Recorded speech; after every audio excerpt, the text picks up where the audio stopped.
Jadi apa adanya diri kalian, tetaplah mengekspresikan diri kalian, dan jangan pernah takut selagi kalian tidak melakukan hal-hal yang melanggar hukum.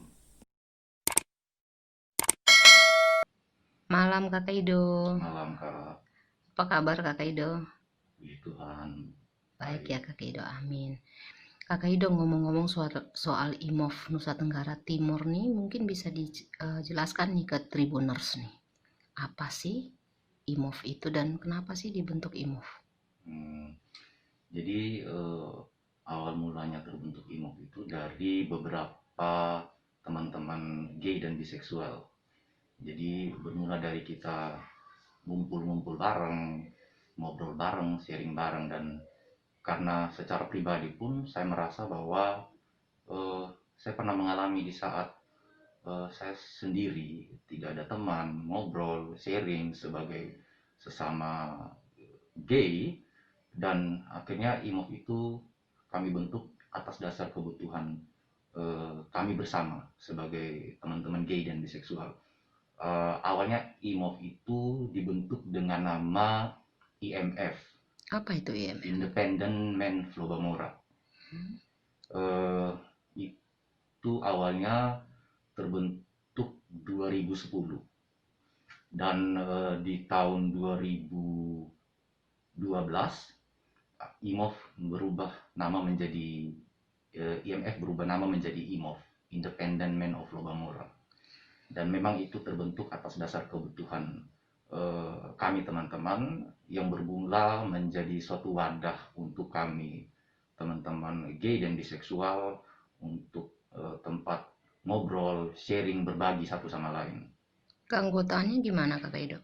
Awalnya dulu memang kita fokus pada organisasi keanggotaan, tetapi kami merasa bahwa di saat kami menjadi satu organisasi keanggotaan, akhirnya kami hanya terfokus menjadi sesuatu organisasi yang eksklusif sebenarnya, kan hanya terfokus pada teman-teman anggota saja. Sedangkan kasihan teman-teman gay, biseksual atau LGBT lainnya yang tidak anggota, akhirnya secara tidak langsung kami tidak mengakomodir kebutuhan teman-teman semua. Jadi akhirnya sekarang kita tidak lagi terfokus pada organisasi keanggotaan, tetapi lebih fokus pada organisasi untuk seluruh teman-teman LGBT. Untuk di sejumlah kabupaten di NTT apa sudah ada IMOF? Hampir sebagian besar di setiap kabupaten di NTT sudah ada focal point sebenarnya, atau orang-orang koordinator untuk teman-teman IMOF. Kalau dibilang angka, sudah sampai angka berapa nih? Kota Kupang waktu itu kita ada pada angka 300-an untuk teman-teman. Itu masih teman-teman gay waktu itu ya. Jadi memang angka-angka itu ada karena pada saat kita melakukan penjangkauan untuk teman-teman sesama komunitas. Dan kegiatan-kegiatannya apa Kakak Ridho?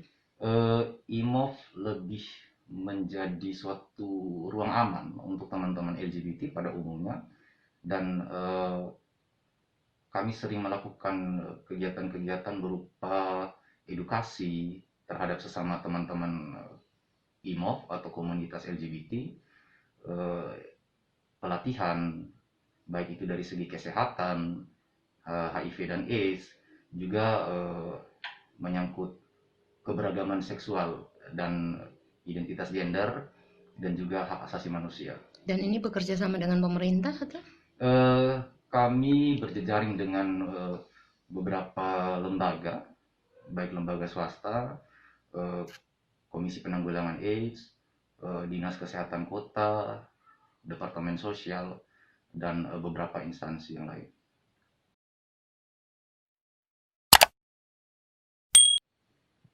Kakak Ridho bicara soal diskriminasi nih. Kakak Ridho mungkin bisa kasih gambaran sesuai pengalaman nih. Apa yang Kakak Ridho lihat 20 tahun lalu dan sekarang terkait dengan diskriminasi terhadap kelompok LGBT? Sedikit lebih mengurang untuk stigma diskriminasi untuk teman-teman LGBT sekarang dibandingkan 20 tahun lalu, terutama buat teman-teman transpuan atau waria dan teman-teman gay yang feminin.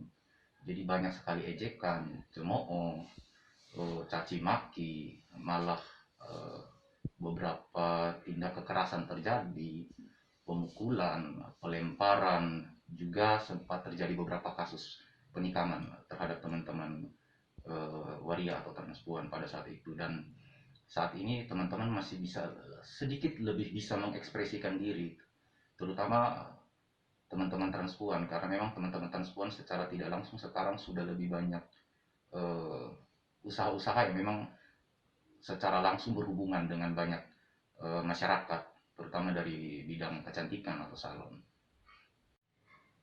Kakak Rido, Ya.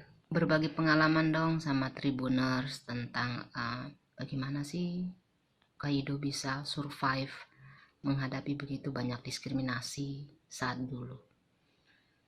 Eh,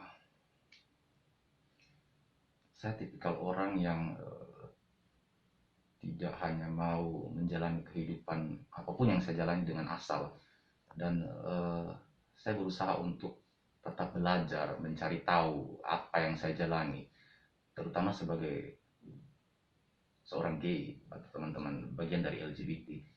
Eh, Sekarang mungkin sudah lebih dimudahkan dengan akses internet yang ada, sosial media yang ada. Di saat kita saling mencari tahu pertemanan komunitas akan sangat mudah didapatkan. Mencari tahu mungkin dengan satu kali klik LGBT, gay atau lesbian atau transgender dalam internet, satu kali klik pun itu pasti langsung tersedia semua informasi yang ada. Tetapi pada zaman waktu saya itu, karena memang saya juga tipikal anak yang rumahan sekali, yang aktivitasnya hanya cuma sekolah, rumah, dan keluarga, sehingga saya tidak pernah mendapatkan informasi atau edukasi sebagai seorang LGBT atau gay. Dan saya berusaha untuk mencari tahu itu dengan perjalanan hidup saya sampai saat ini. Eh, jadi ya, buat bagi saya, buat semua teman-teman LGBT, dengan akses yang ada sekarang yang sudah dimudahkan buat kalian, eh, gunakanlah akses itu, karena banyak komunitas-komunitas, organisasi-organisasi komunitas yang ada untuk kalian bisa saling berbagi, saling sharing, dan kalian tidak pernah sendiri, karena ada banyak teman-teman juga yang sama seperti kita, yang hadir untuk kita bersama.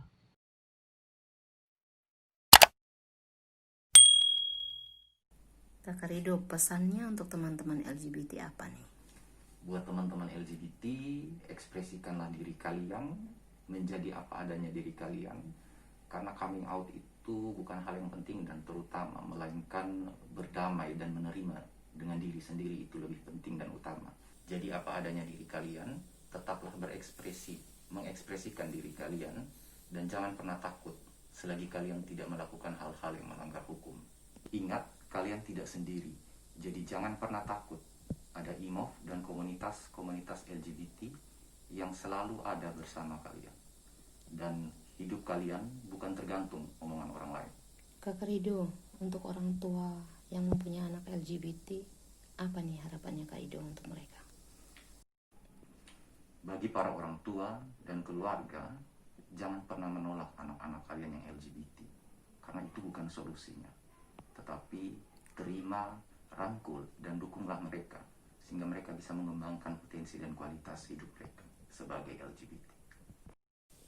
Untuk gereja bagaimana Kakak Rido? Gereja adalah rumah Tuhan yang semestinya terbuka pada semua jemaat tanpa terkecuali, termasuk LGBT. Dan gereja harusnya menjadi ruang yang aman bagi semua jemaat. Dan LGBT adalah bagian dari ciptaan Tuhan yang berhak juga untuk beribadah dalam gereja. Untuk masyarakat sendiri bagaimana?